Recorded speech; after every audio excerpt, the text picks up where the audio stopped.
Good morning students, welcome back to social class. I am very glad to see you again through this video. I hope that you all are safe and fine at home by God's grace. I hope that you have done your second cyclic test well. Okay children, let us continue with the lesson. We are doing the topic the universe and the solar system. In the last class we saw about the other celestial bodies that exist in the universe. What are celestial bodies? What does it consist of? Celestial bodies exist in the observable universe. It consists of billions of galaxies, stars, planets, comets, asteroids, meteoroids and natural satellites. At first we saw about the dwarf planets. What are dwarf planets? Dwarf planets are small celestial bodies found beyond the planet Neptune. They are extremely dark and cold. They are almost spherical in shape, but unlike planets, they can share their orbits with other dwarf planets. There are 5 dwarf planets. What are they? Pluto, Ceres, Eris, Makemake and Haumea. The next celestial object that we saw was the asteroids. Asteroids are small celestial objects that move around the sun. They are found as a belt between the planet Mars and Jupiter. See, these asteroids are too small to be called as a planet. So, they are also known as planetoids or minor planets. The next celestial object that we saw was the comet. A comet is a celestial object which is made up of head and tail. The head of a comet consists of solid particles held together by ice and tail is made of gases. Halley's Comet is the most famous comet which comes close to the earth every 76 years. It last appeared in the year 1986 and will next appear in the year 2061. The next celestial object that we saw was the meteors and meteoroids.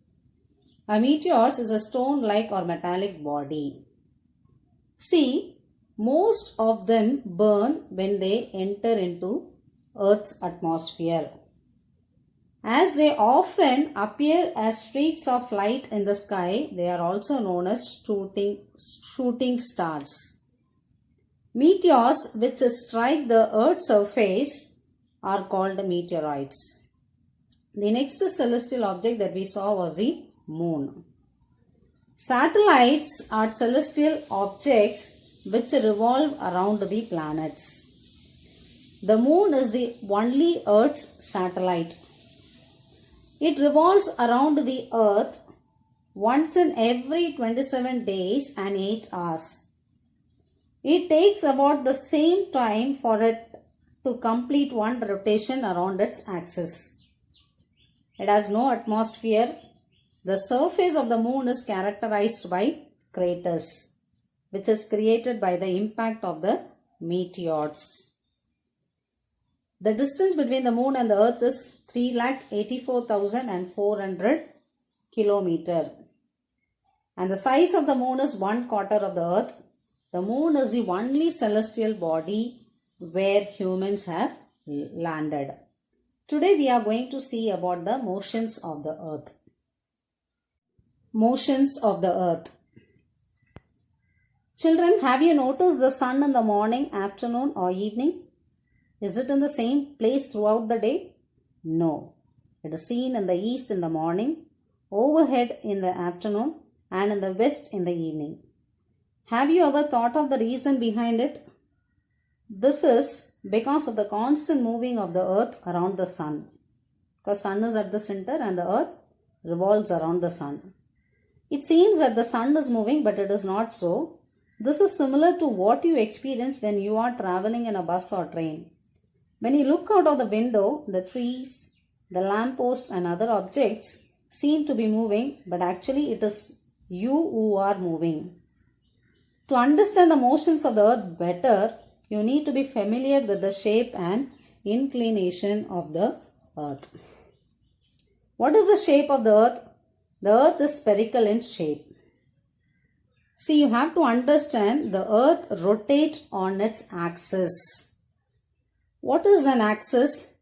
An axis is an imaginary line that runs from the north pole to the south pole through the center of the earth. It is an imaginary line that runs from the north pole to the south pole through the center of the earth. The earth's axis is always tilted, that is sloping position, or inclined from the vertical by an angle of 23.5 degree. It makes an angle of 66.5 degree with the plane of the earth's orbit.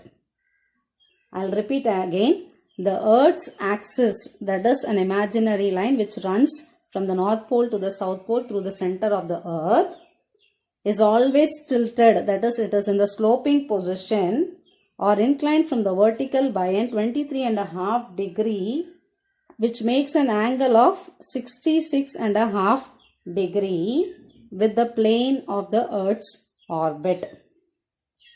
Now let's see what is rotation. The spinning movement of the earth on its axis, we call it as rotation. What is rotation? It is the spinning movement of the earth on its axis is known as rotation.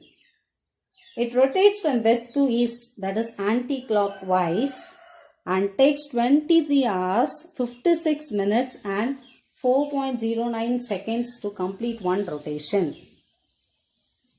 The time taken by the earth to complete one rotation is called a day. So, the rotation of the earth causes day and night. See, as the earth is spherical in shape, only one half of it is illuminated by the sun at a time. Illuminated, that is the lighted part. The other half remains dark. The illuminated portion, that is the lighted portion of the earth, experiences day, whereas the darkened part of the earth experiences night. So, the line which divides the surface of the earth into a lighted half and a dark half is called the terminator line. The next we are going to see about the revolution. What is revolution? It is the movement of the earth around the sun in an elliptical path. It is the movement of the earth around the sun in an elliptical path. What is an elliptical path? It is the path in which the planets move around the sun. It is egg-shaped or oval shaped, in which the planets move around the sun. We call it as the elliptical path. So, the movement of the earth around the sun in an elliptical path is known as revolution. It takes 365 and a quarter days to complete one rotation. It takes 365 and a quarter days to complete one rotation. See, for our convenience, we take it as 365 days and we call it a year.